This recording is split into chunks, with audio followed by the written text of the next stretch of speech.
occasionally we sort of wonder about something, and that's an instantaneous way to get someone, I don't want to call them know-it-alls, but let's just call it people of knowledge, to get them to put that answer in the YouTube chat. People know. Like when we don't know something, somebody else does.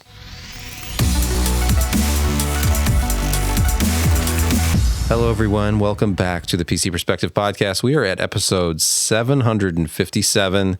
This is being recorded on January 24, 2024. I'm Sebastian Peak. Apparently, I'm Jeremy Raphael Elstrom. The 757 was kind of considered the sports car of the sky. It had a lot of the same performances, Oopsie. Some of the larger aircraft, but it was, a much lighter weight. It had a really amazing climb rate for the time. It was really overpowered, but it was kind of like a Cadillac when you were in there for the first time, as flying on 727s and then hopping on a 757. It was mind-bogglingly nice. But I'm Josh Walrath. I'm going to publish this podcast on time, and the drink service will be around soon. I'm Brett Van Springberg. We need it desperately. But the nice thing about the 727 was that the front wheels weren't detachable. Did the door plugs stay in? No, it was the 737. Most of the flights? No, the 757. Yeah, I heard about the Delta 757 that had the front wheel fall off after takeoff. During so takeoff, many things in life are detachable. Thank you, King There's Missile. a song about that, but let's not go there. No. What we should do is briefly mention that we have a Patreon account, patreon.com/PCPer. You can support the site, keep us going, and be like, is this a typo, or did somebody actually call themselves Space My Name? It is so not a typo. And in fact, if you actually were paying super close attention to last week's YouTube chat, Space My Name was live and in charge. Well, he's not in charge, but he was definitely in the show. And he's a real person. He could be she, right? Let's look at the demographics. We don't have to go there. We'll check back. Yeah, we don't have to go there. Okay. You always do. It's definitely a person. Yeah. Person. Space My Name. Definitely. Thank you for keeping the show rolling, just like the front landing gear of a 757. Beautiful. Josh, it's time. Are you ready? It is time. For food with Josh? Yeah. So this is unfortunately going off the menu soon. So I had to get it before it is gone. It's called the Dirty Joe. It's kind of, I don't know. I think it's named after his dad. It doesn't look like much, but let me tell you, it's something. First of all, it's a smash patty on top of onions. And then it is coated in a tremendous amount of bacon and fire roasted hatch green chilies. And on top of that are a couple of slices of ham, covered, smothered, if you will, in queso. Yeah. And then you get the buns. And it's really hard to eat it with your hands, so you had to get out the fork and knife. And let me tell you, you should probably catch this one before it goes away, because it is fantastic. I'll be sad when it leaves. It took me a while to find this one. Even though I looked at it, I didn't thought it was appealing. It didn't sound appealing. And I was like, you know what? I'm going to go crazy today. I'm going to give it a shot. And they did. And it was mind-bogglingly good. So again, I'm not hungry for a long time, because that was a lot of food. Moving to our first story. It's not really a news story so much as it is a review, a launch review. Now, the GeForce RTX 4070 Super, we talked about it last week. Well, this week we're back to talk about the 4070 Ti Super, the first card in NVIDIA's history to be both a Ti and a Super at the same time. So that alone is quite an accomplishment. They missed a way of putting it into superiority, but that's just me. So the big story is, of course, the fact that it is the same price as the card which it replaces. The original 4070 Ti is no more. Tell that to the retail channel. But the 4070 Ti Super at the same $799 US price point moves off of 8104 and onto 8103. So it has a lot more in common with the 4080 than the 4070 now, though, of course, it is cut down. You have 24 fewer SMs enabled. How about 14, Math Wizard? Yeah, I don't know what I'm talking about. 14. What's 80 minus 66? It's right there on the screen. All right, forget it. That's going to get cut, for instance. That is absolutely right there. going to get cut. Okay, we'll just forget about all And that. I'm going to get fired. No. So it has fewer things enabled, namely SM units. What is that? Some streaming multiprocessor? Yes. Okay. Yes. Clock speeds are a little bit higher to help alleviate that disparity. And you have fewer Tensor and RT cores, but actually it is a boost in Tensor and RT over the old TI, missing from this chart because of incompetence. The same memory system as the 4080. That's the big deal. So let's just pretend that this is almost exactly the same product as the 4070 Ti, except for the memory, which goes up to 16 gigabytes of the same type and speed as the 4080. 256-bit interface, 22.4 gigabit per second effective memory data rate for a 716 gigabyte per second bandwidth.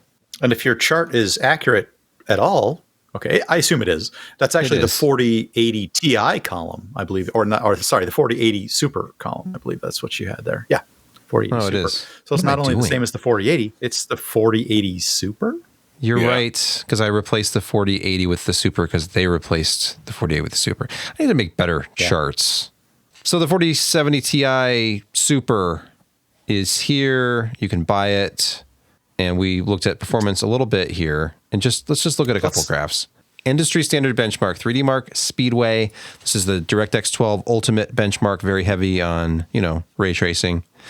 Rendered at 2560 by 1440. The Ti Super is ahead of the 4070 Ti by quite a bit. It goes from 5,423 points with the original Ti to 6,396 points with the Ti Super. By the way, a very easy way to read these scores. The Speedway score is simply the frame rate without a decimal point. So a score of 5423 means it was averaging 54.23 frames per second during the test. The Ti Super was averaging 63.96. This is behind a 4080 by quite a bit, which does 71.5 in this same test. So I think you could just call it right there. If it's DX12 Ultimate, that's about where these cards are going to fall in a raster test like TimeSpy Extreme. The Ti Super is still ahead of the Ti, actually, by a couple of hundred points here almost, but it's quite a ways behind the 4080, which is at 14,000 points. The Ti Super is only at 12,100. So it's not going to come anywhere near the 4080. I was thinking, it doesn't have that many SMs disabled, maybe with some boosted clock speeds. No, not even close. Of the tests I ran, the Ti Super was within about 13% of the 4080 overall, depending on the test, some more, some less, and around 9% faster than the 4070 Ti overall in my brief testing with this card. So, same price, around 9% better performance. I can't really complain about an upgrade that doesn't involve any additional money. I mean, I think we were kind of not so much led astray, but giving some overly positive leaks about how fast these cards were going to be.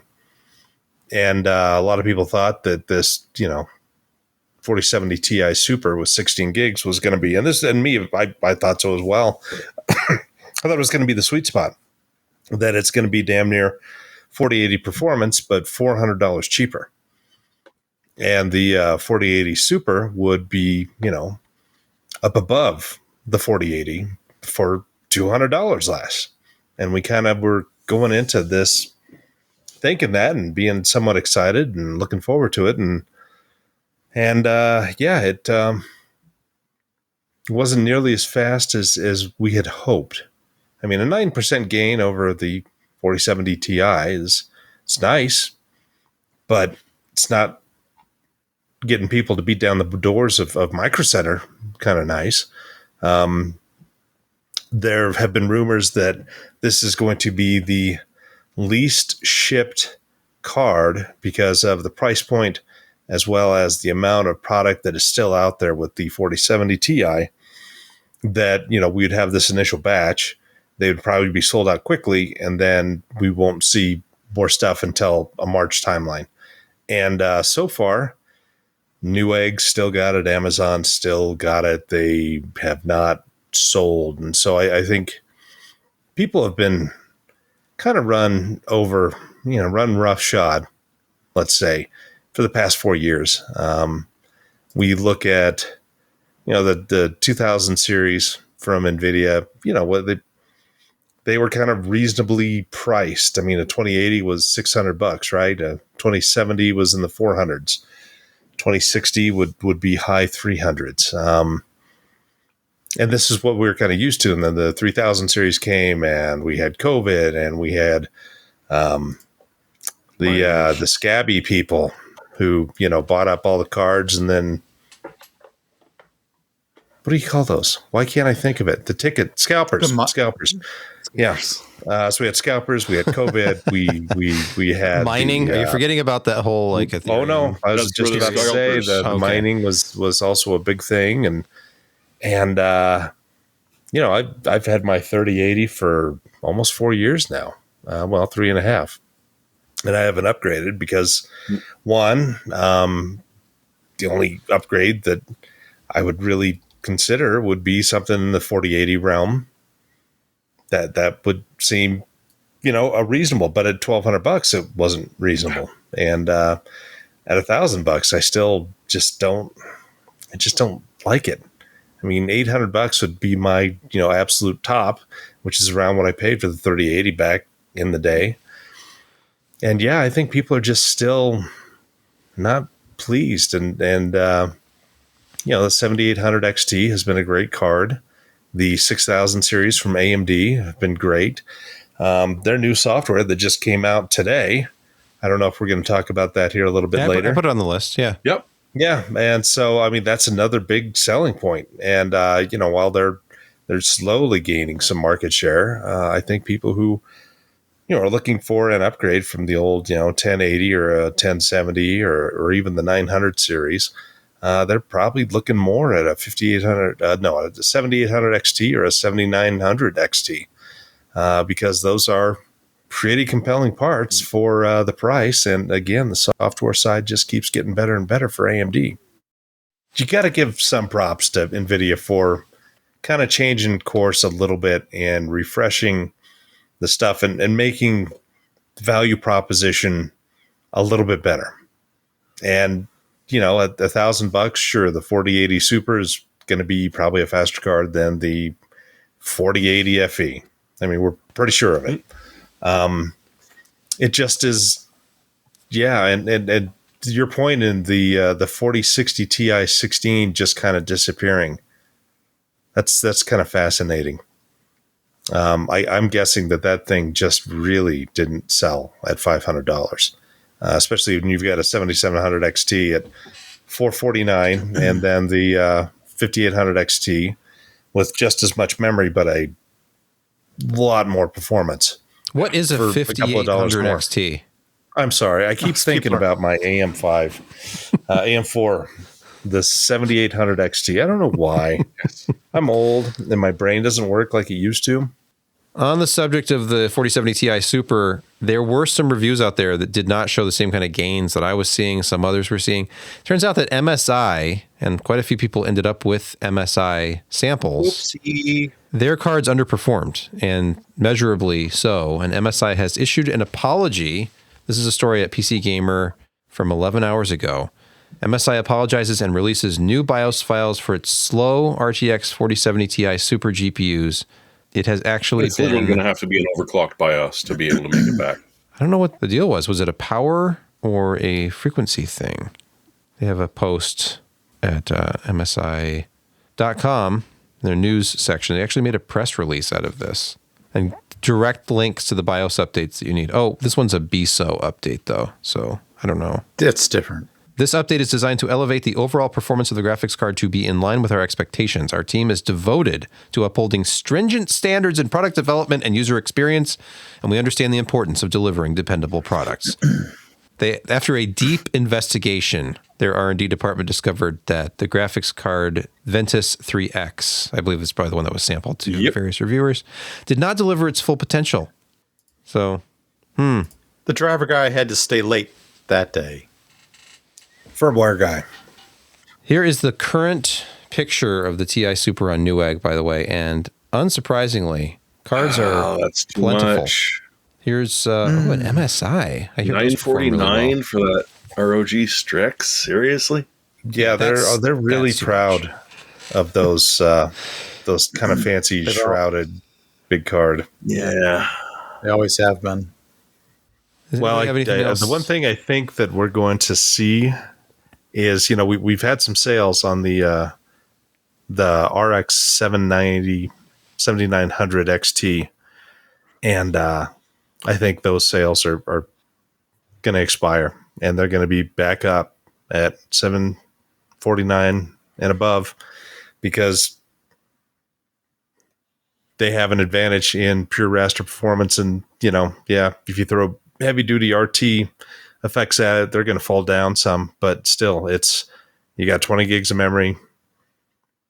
It's a relatively efficient card. Again, driver support and the extras that they're doing with the Hyper RX, can't remember.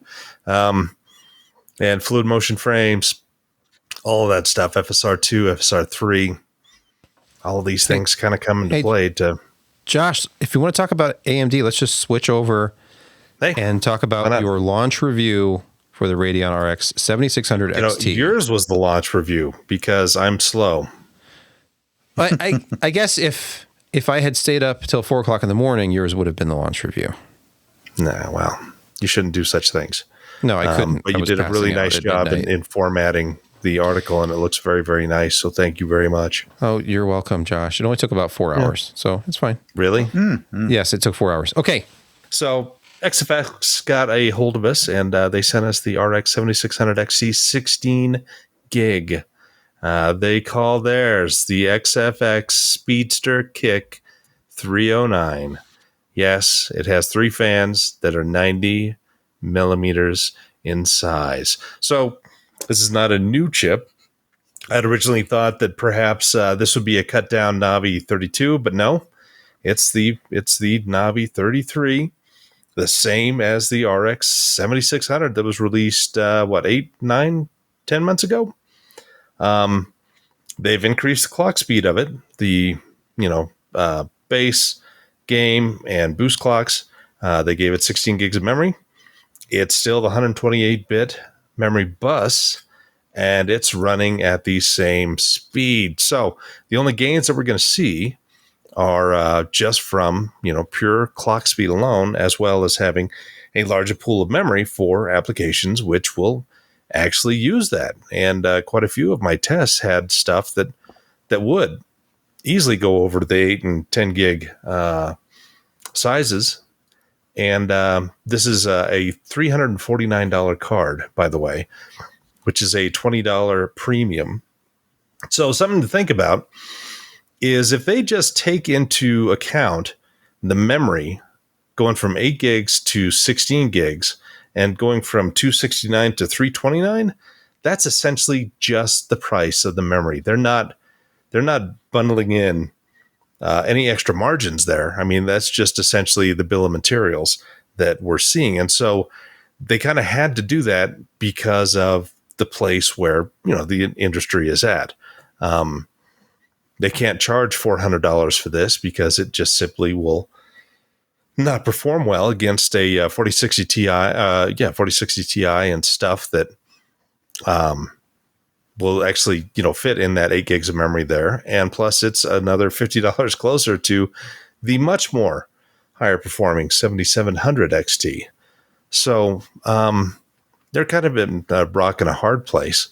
But the card that XFS gave us is actually pretty big. I mean, it's it's a reasonable size thing. It's about an inch smaller than the 7700 XT, which itself was about a quarter inch shorter than the old 6800 XT that the Merc 319. That was a fantastic card for many, many, many years.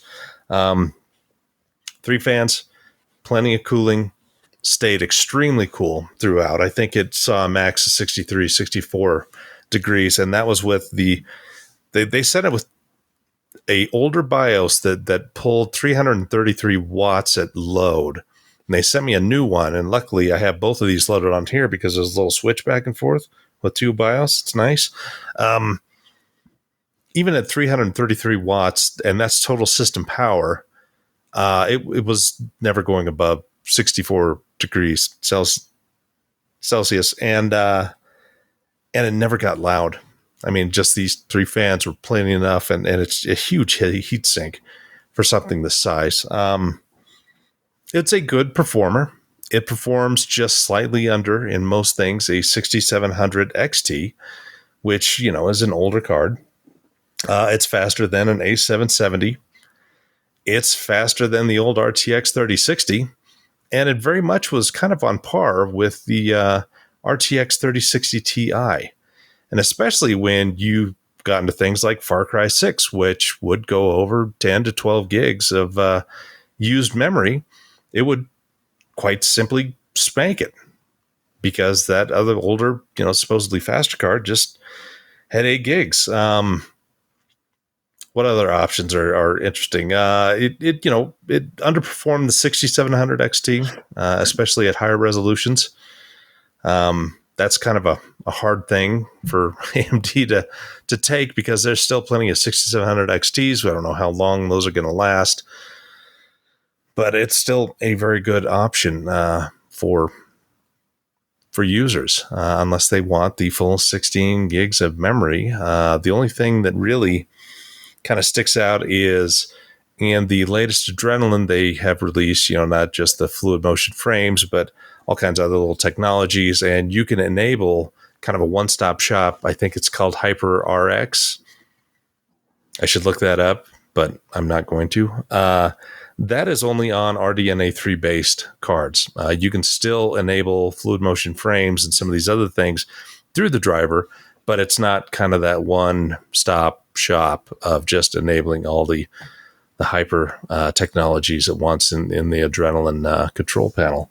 So it was a solid card. It had some serious gains over the 4600, just standard. It's probably 5 to 7% better. Higher, of course, when you're utilizing games, which will utilize the 16 gigs of memory. But, XFX makes a pretty mean card. Performed well, super quiet, very cool. And plus with the new BIOS, it went from 333 watts at the plug down to 289, and it did not really lose very much performance at all, like half a frame in most of the games that I tested. So if you want a cooler, quieter card, and I think that they said that all shipping models should have this new BIOS in there that the review samples did not. You can get these at Newegg right now at $349. But yeah, I think that it's going to have some reasonable legs. It has good overall performance. We're kind of stuck in this place where under $400, you've got a bunch of different cards all clashing together. And when you think of how much money it costs to get a cutting edge wafer processed, it's $24,000 per wafer around, and it takes about 6 months to do that. So it's not only a huge investment, but you're hoping that you get the numbers right 6 months in advance when you're finally going to get these products. One other thing that I kind of wanted to talk about that I found interesting. So Navi 33 is about 13.3 billion transistors. The AD106, which powers the 4060 and 4060 Ti, is about 23 billion transistors. and it's in their NVIDIA 4 nanometer process, which is a tweaked 5 nanometer from TSMC. But what kind of was amazing to me as well is that the Intel A770 is around 22 billion transistors, and it performs okay. And I think they just had a release of a new driver this week that has increased DX11 and DX12 performance by about 20% in some titles. It's just unfortunate they didn't get that to us a little sooner for this. But yeah, you do have some options under $350 for your GPU needs. Yes. Thank you, Josh. And just to beat this a little bit more, we also looked at a Sapphire card. It's the Pulse. I just want to show you the card. As usual, these Sapphire Pulse cards are kind of understated. They have big fans. Very cool. If you look at this exploded view of the card, you can see all of these different components that go into it. It has a back plate. This is a MSRP card. This is a list 329 card. So just look at Far Cry 6, and I tested at different settings, perhaps. Although maybe, did you do high or ultra? I did HD? Ultra with DXR. Okay. Yeah. So at 1080 high, with HD textures enabled, the frame consistency here, if you look at the 1% lows with the original 7600, you have more than doubled 1% lows with this new 16 gigabyte card. So that's the difference in a game like this that will exceed 8 gigabytes. You're not going out to system RAM anymore and slowing everything down. It went from 44.9 1% lows to 94.5 frames per second. And then the average overall went up quite a bit too, from 141 to 156. It's faster core clocks, and it's boosting 2800 plus almost all the time with a really good cooler like this. So it's very impressive to see the same GPU giving you this much more performance in, of course, a situation where, you're VRAM bound in a game like Cyberpunk that doesn't exceed it at these settings. It's only a small gain of about 5 frames per second in this particular test in 80 high again. But yeah, it was consistently showing gains for me as well with a totally different test setup than Josh. And it's really down to those clocks being higher. The one instance where it didn't make any sense was Metro Exodus. It didn't matter if it was the original or the Enhanced Edition. Enhanced Edition was actually better. It's an effective tie. We're less than a frame per second off here, but for some reason, the original was actually outperforming it by 0.6 something frames per second. I think I need to retest that reference card. We may have a little bit of a hot BIOS on our hands with that first card. Again, I think the question that it's sort of obvious for both of you is 6700 XT or 7600 XT for raster players, especially if they're looking to stay AMD or looking maybe to move to a mid-priced AMD card or a well-positioned AMD card. This is kind of the question right now. Best price Micro Center I'm looking at is about $339 right now. So that's probably one of the best new prices you're going to get on a 6700 XT, which is $10, $20 higher than your MSRP Sapphire card.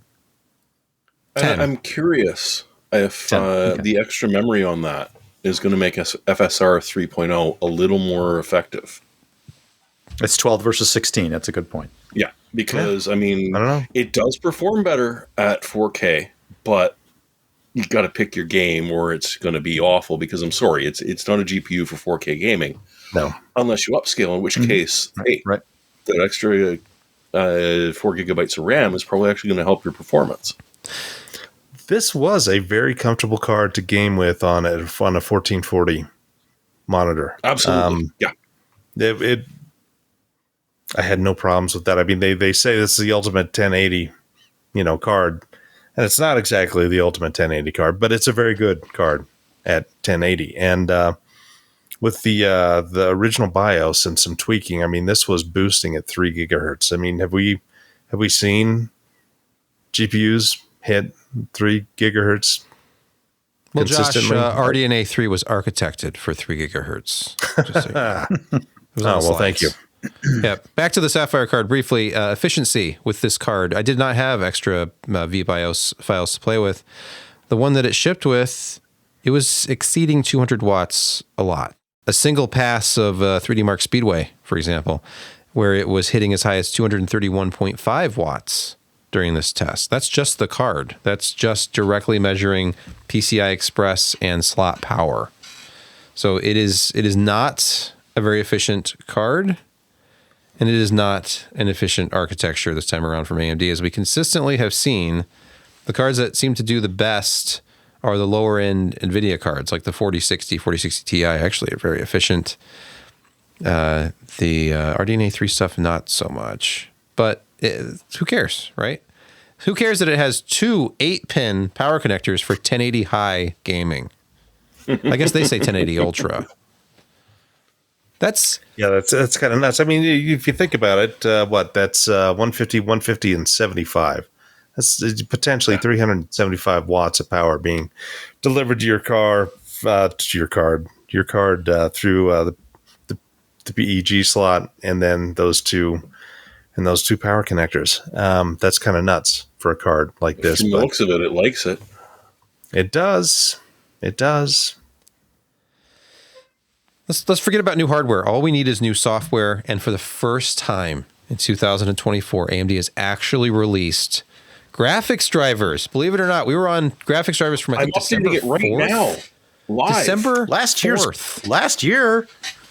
Yep. I was retesting graphics cards in preparation for a review a few days ago on graphics drivers from December.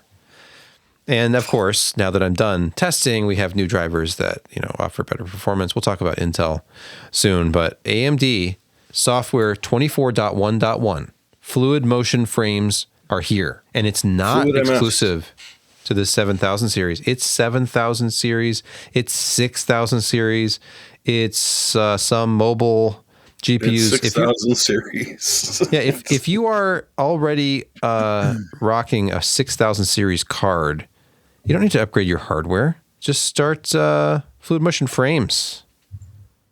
Can we get back to the 6700 XT discussion again real quick? No, just kidding.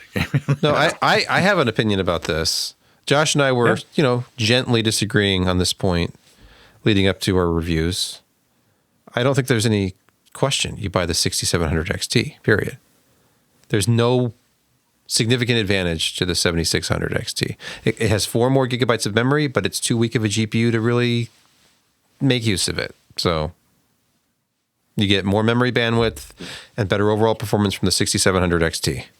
Unless there's some outliers out there where it's the opposite. But in my testing and some of the other stuff that I have seen, I know I watched Steve's review this morning from Gamers Nexus on all of his charts of All 6700 3 hours XT. It's only 27, 28 minutes. But in almost every test, the 6700 XT was a ways ahead of it. There was at least one where they were very close, but it always beat out the 7600 XT. So if they both can make use of fluid motion frames and the latest FSR technology, then I don't see why you would upgrade to a card with less memory bandwidth. But that's just me.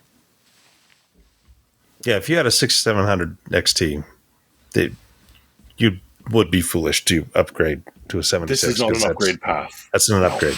Yeah, I mean, now if you had an RX 580, Yeah. then Okay, you need to sure, question yeah. yourself.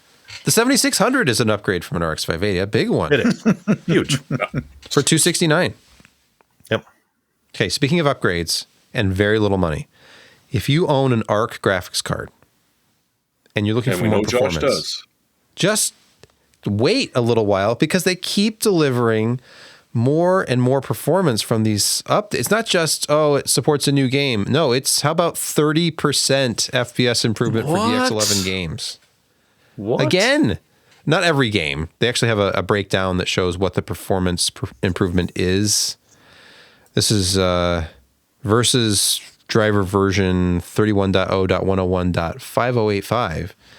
That was the last one I tested last week. So yeah. Let's just look at some examples here. Elder Scrolls Online, 10% uplift at 4K Ultra. Returnal, so DX12 title, up to 8% uplift at 1080 Epic settings. Star Citizen, that's on here. The Last of Us Part 1, 8% at 1080 Ultra. Watch Dogs Legion, that's a DX11 title. 16% uplift at 1080 Ultra. XCOM 2, where definitely frame rates are important. Well, 4%. Yes. 4% better. But the point is, it's better. They keep improving their ARC graphics, but just driver updates. No clock speed increases, unless the driver is telling it to clock higher. I don't know how that works, but I think that the optimizations, the shader compilers, other things that I don't really know anything about, they're getting better for $0. Yeah, I mean, if you, like, as we said, it's a 6 nanometer part, 420, 400 and some odd, low millimeter square. I mean, it's a big chip. It's as big as the AD103, which powers the 4080 and now the 4070 Ti Super. And it's, comprised of 22.6 billion transistors. There's a lot of tensor cores in there. There's a lot of, Intel's RT cores. I mean, stuff that AMD does not have just because of the different architectures. They have a lot of work to do on software. And if they can ever get that up, then this should be, in theory, performing around, like a 7700 XT. So maybe a year from now, we'll finally see the drivers being, given these cards that kind of performance. But by then, the battle mage will be out, and hopefully Intel will have learned some very, very tough lessons and some good lessons about how to actually design a standalone GPU. Move over, TI Super. Behold the RTX Remaster Beta or Beta or Beta, or however you choose to pronounce that. If you haven't seen it, the RTX Remaster, you can ray trace old games. You can make them look like, like Quake RTX, kind of. I don't know if it would look that good, but... Well, not if you just push the button. If you put some time into it, then... it's literally what they use to do the Portal remaster and the Quake remaster, and they've opened it up so that you can actually play with it. And it's focused towards DX8 and 9 games right now. NVIDIA is working on more modern, but for now, what it does is make your old game look like you honestly remember it looking. It's quite interesting, and yeah. Like the Half-Life 2 RTX, they spent a whole bunch of time redoing assets. They retextured the gravity gun. Whoa. But just the general look of it is insane. It looks like what I remember Half-Life 2 looking like back in the day when we were first doing a dynamic, what did they call it in the 2.5, where the lights changed how you could see. We could walk out of a dark spot into a light spot and everything would slowly be back. But yeah, it just really, if we could do a bunch of these old games with the push of a button and a bit of work. Right. Yeah. Ravenhold is somehow slightly creepier, slightly even more disturbing in this with RTX on. So you can grab it. Anyone can. Give it a shot and hit the enhance button on your nostalgia. All right, let's move to our favorite segment, everyone's favorite segment, In Security Corner, formerly Security Corner. Here's a story from Ars Technica. Hacked again. Microsoft network breached through password spraying by Russia state hackers. And it was just a shotgun attack, more or less. It was kind of embarrassing that all they did was just constantly bash away and managed to get in an undisclosed amount of time ago, but they never even noticed it until that's the embarrassing part. 2 weeks ago. Yeah, the 12th. Yeah. So God only knows how long they've been sitting in there playing around. And they were on a mail server with all kinds of things that were flowing through it, and it was just unbelievable that they didn't 2FA this particular admin account on this particular machine. Well, they probably They did. were And in there admin for turned it off because it was annoying. security is always inversely proportional to convenience. That is Yep. the unfortunate rule. It's a teeter-totter. But yeah, it is definitely a teeter-totter. So this looks like it was Russians. The headline issues looks like it was they sprayed and prayed and managed to get in, as you were saying, and have been in there potentially for many weeks, accessing many Microsoft critical secret emails and things like that. Yeah. Corporate secrets exfiltrated. And possibly government secrets as well. Have we talked about Pixie fail already? Is this the UEFI I image think we did. issue? Yeah, I think we did that last week. Because motherboard vendors are starting to patch it. I noticed that. I was looking through a list of updates for an ASRock board today, and I saw they had a version with the UEFI. I saw that there's a few of the logo ones are coming out now. Yeah, logo fail, Pixie fail. Yeah. But yeah, as a public service announcement, if you have a motherboard, and if you're watching the show, you probably do, check for a BIOS update and do it now. Or, well, after the show anyways. Because, that logo, the file that produces the logo when you boot up is a great way to infect your motherboard permanently. In a follow-up to a previous story on the PC Perspective podcast, Ivanti, 0 days. Two things have gone on now. It is wildly being exploited in the wild right now. It is vigorously being exploited in the wild right now, I should say. Many thousands of VPN endpoints are now officially infected by this. But here is the unfortunate knife twist to the gut. Ivanti has issued a mitigation scenario, and that is the second link in there. And the unfortunate side effect of applying the mitigation scenario is that you can get some manual edits onto the device that keeps your endpoint from being hacked. Unfortunately, if you're in the habit of pushing configs or updating the configs on your devices through a lot of well-supported mechanisms that they have, you will undo the mitigation.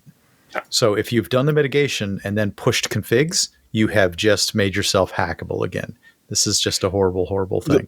The quote is, customers should stop pushing configurations to appliances with the XML in place and do not resume pushing configurations until the appliance is patched. And this was until this there's weekend. An official patch. Yeah. So, and that's, I Turn think, it off. one of the reasons. Don't play with it. Just turn it off and wait. I think this is one of the reasons why we're seeing so many exploits in the wild of this one, is because even though the mitigation scenario has been published by Ivanti and a lot of maybe sysadmins are putting it in place, they didn't actually tell them, don't push a new config. And there's any number of reasons you may push a new config to your firewall or to your VPN. So like you have a new user. I've had a new user, new employees come on, and let's push out a new config to give them their login or their shared secret or whatever.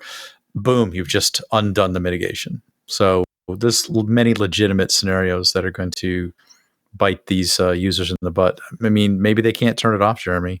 I mean, that's the right approach. Isn't that the right approach to everything? Just turn it off and unplug it. That's the only way to be sure. It's the only way to be safe. Don't Hey, it's just your VPN gateway. No one uses it anyways, right? This another one of those weird things is like it's security appliance. And it is extremely hacked right now. It is well and truly owned. Welcome to 2024. Hey, let's talk about Apple. Yeah. You know, the secure system that totally never gets hacked. I got accused a week or so ago of, you never include any Mac, problems or malware or they're suppressed or by a certain member of our staff. So, we don't talk about them on this show very often. Number one, I'm not sure that the interest is always there. Maybe it's one of those train wreck, car wreck sort of things where people really like to drive by this one and point and laugh, if people do that sort of thing. Or at least they just like to see that the Mac OS is also having an accident on the highway, on the highway internet. Anyway, the point here is that Mac OS apps, if you're silly enough to download a cracked app, for your Mac, you probably deserve what happens to you next. Oh, so come what's on. happening? That's spoken like a true Apple apologist.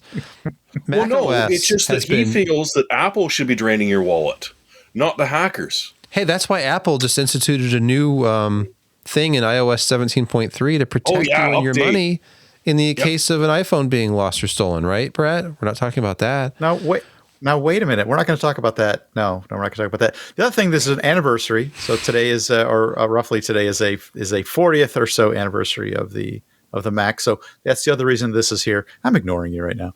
What? The other reason that this is here. Why don't we just talk about that then? Like, I could go grab a Macintosh from over here on this other shelf and just like, hey, the Macintosh, 1984. Don't let my 1984 be like 1984. And we can throw a... Josh can wear a pair of running shorts and a tight white shirt and throw spin around the hammer into a screen. Yeah, but I don't jiggle that nicely. Sorry, anymore. Chiat Day is on the phone. Josh, hold on just a second. Yes, he is available. No, he works very cheaply. Yes, you throw him like a gift certificate to his favorite burger restaurant. Yep, that'll do. Just give him burger money. And finally, after being hacking yourself essentially by giving the malware credentials, it does something fairly clever, and it actually downloads a Python to multiple DNS TXT records in order to sort of assemble it live, and allows the malware actors to update that at will. And after they've installed that, they do things like begin to keylog, begin to look for your credentials, log on to a command and control space. Oh, and if you've got any cryptocurrencies and wallets, make sure to steal the creds and passwords and that keys to that, and exfil all that. I mean, this is Macintosh gets it, the macOS, I should say. The macOS gets it good and hard on this one as well, using a couple of clever exfil techniques. And they're not immune. If you are deciding to hack yourself, you can hack your Mac. This is not a Mac from 1984. This is from like 1990 or something. It's a Macintosh Classic. Yeah. I I sold this thing forever. This one's actually been upgraded. It has a SCSI hard drive. It has 4 megabytes of memory in it. Are we done with Insecurity Corner already? I hope Is that so. not enough? Yeah, went quick. Cool. Let's move quickly through gaming quick hits. And first, a look at the 400 Mini. So this is not the A500 I picked last week. It's for my pick of the week. the 400 Mini. So Which they is can't very call it. uncomfortable to try and type. They can't call it Atari. Wait, this is from Atari. It is from Atari. Okay, so this is not from that retro company. This is actually an Atari licensed product. Correct. $150. Well, but that's the scale. joystick costs This you an picture extra is 30 scale. bucks. Next to the Yes. joystick, which is, I It's think, tiny. actual size. So it's $120 for the 400 Mini, which comes with 25 games, and for after $30, you can get the old classic Atari joystick It should come with a it. USB-A connector. So literally, it's got 5 Disappointing. connectors on it. You can plug anything you feel like into it. Right. You're just paying for the nostalgia because your old one doesn't have it. It also has HDMI out, so you don't have to find your old converter, which is very nice. But I mean, at this price and I have to break my rule about never pre-ordering anything. This is US only pre-order. But at that price, it's kind of attractive to be able to play like Mule again. And Miner if you 2049er and Berserk. Yes, it's there. Kill the humanoid. Oh. It's there. That's one of the ones loaded on it. What else was on there? They didn't give the full list, or at least I didn't really have the time. Berserk, Lee, Millipede, and Star Raiders 2. That stick, by the way, is sold out. You can't buy it. You can pre-order the console and use your own stick, but apparently that was just too popular. Yeah. They set it up so it'll use a gamepad, a joystick, whatever the hell you want to plug in via USB. So, I don't know. It's using an Allwinner H3 processor inside, which I'm not familiar with, but apparently is, you'll never believe it, ARM-based. 256 megs RAM, 128 megabytes of flash storage on board. If you can properly format a USB stick, you can load your own 8-bit games onto it. That's the key. Yes, to the success of I this did product. note that was compatible to games all the way through the one of the more advanced 8-bit consoles, the 5200. Yes. One Yes. would hope that a modern ARM processor would be able to emulate an 8-bit computer successfully. When it has 256, was that megabytes of memory? Yeah. Okay. It's more Well, just yeah, I mean, That's where Activision got their start by breaking into the Atari monopoly. Yes, they sure did. Now, there's By the two way- things that purists are going to hate. okay. You're allowed to save your games, and it's got a 30-second rewind feature where when you totally screw up that game and you just died, well, you can hit a button and apparently rewind the game 30 seconds and try again. So you don't have to sit down there for 8 hours to try and beat the game because that's your only choice, because when you turn it off, well, you're back at the beginning again. I don't know, I'm tempted, but I'm Canadian, so they won't ship it up here.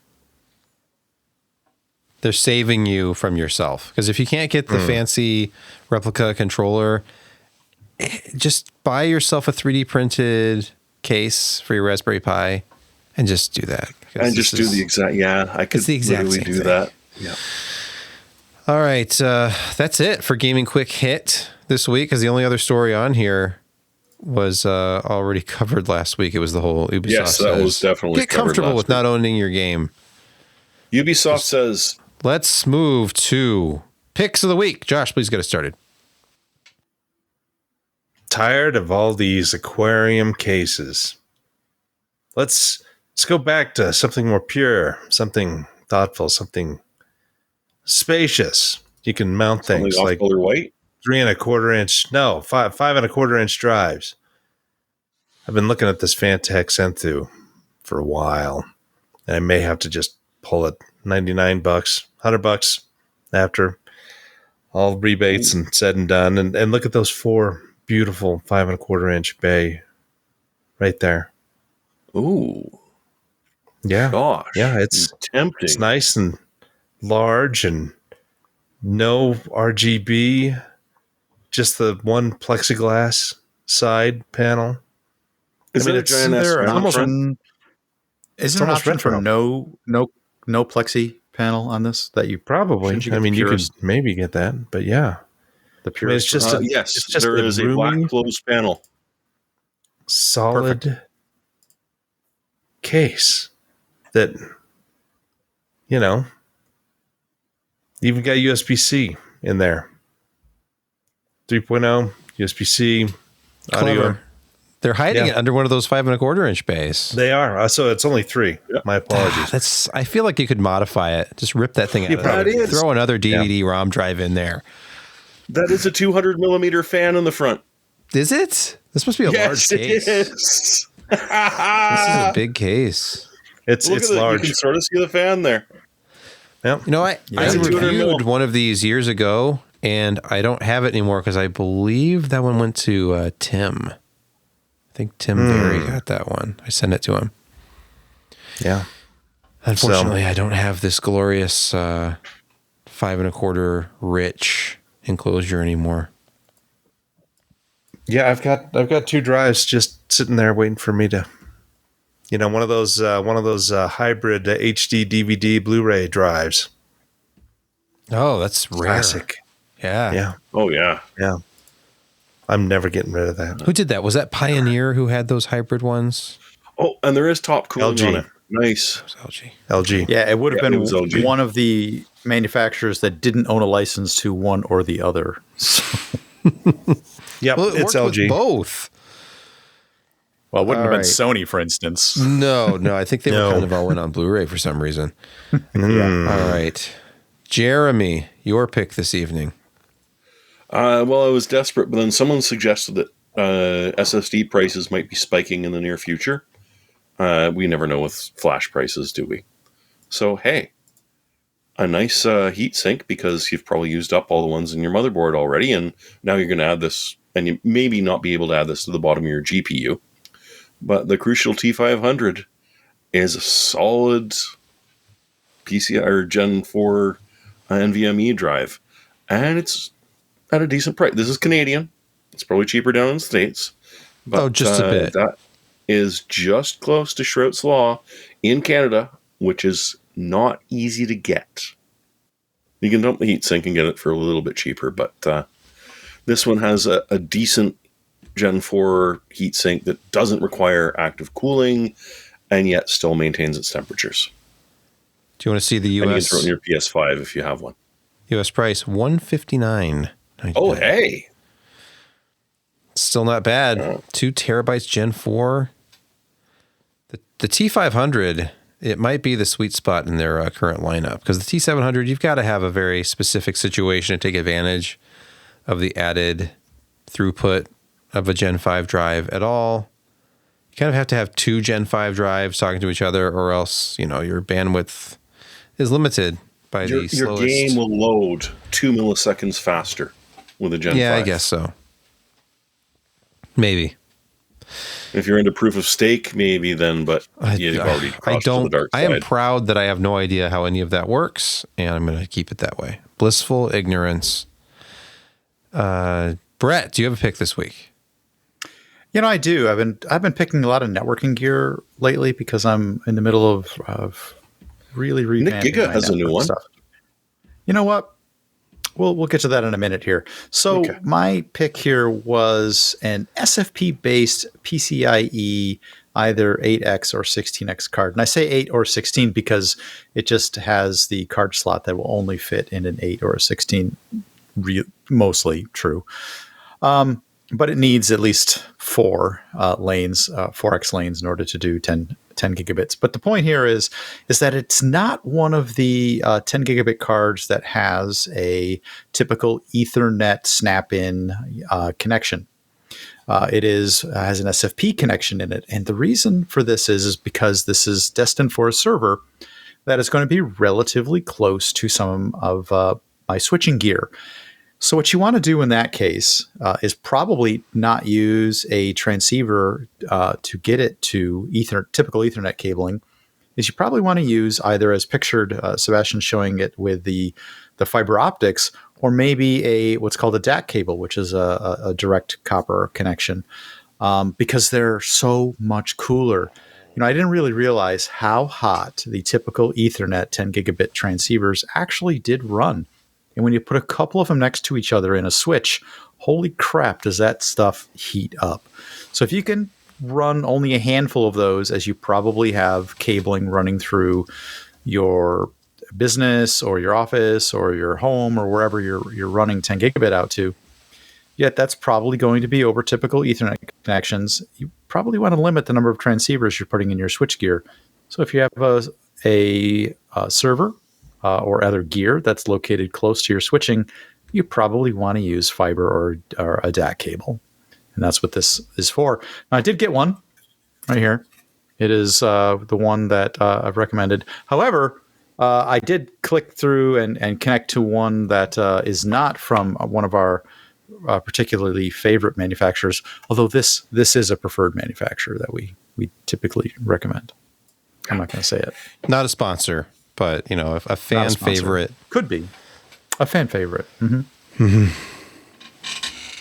All right, excellent. You can buy them from like Giga Plus or this company. Moving away from that topic, my pick this week, and I mentioned this, I think, before we began the show, but my household has been embroiled. Is that the right word? We have been struck by Turtle Mania here in 2024.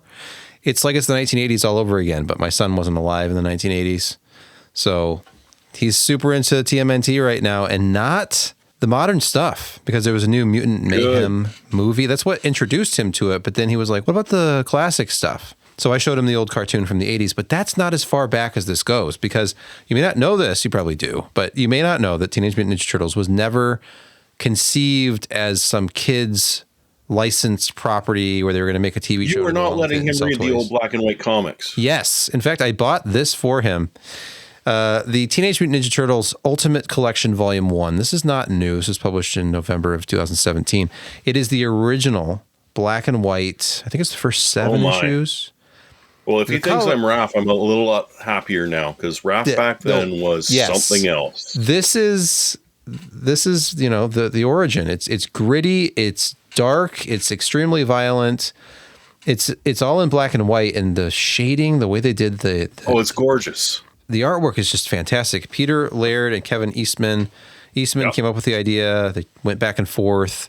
This is in 1984. I had no idea that. I kind of figured it out when I saw the Last Ronin stuff in the comic book store. That's the sort of Eastman take on Teenage Mutant Ninja Turtles. It's dark, it's gritty, it's not necessarily kid friendly like the 1980s TV show, but if you're okay with your child seeing comic blood in black and white, I mean, but also you can get the color collection, which I also got him. So he has his choice of the color or the original black and white. The black and white looks a little bit better, I think, because of the subtlety of the shading. Now, Eastman and Laird, as I have learned through countless YouTube videos and documentaries that we have watched together now, they had a unique approach at the beginning anyway, before they had their falling out and stopped doing it together. But they passed the page back and forth, and both of them did the pencil work, the inking, the shading, the lettering. All of it was just, it had their DNA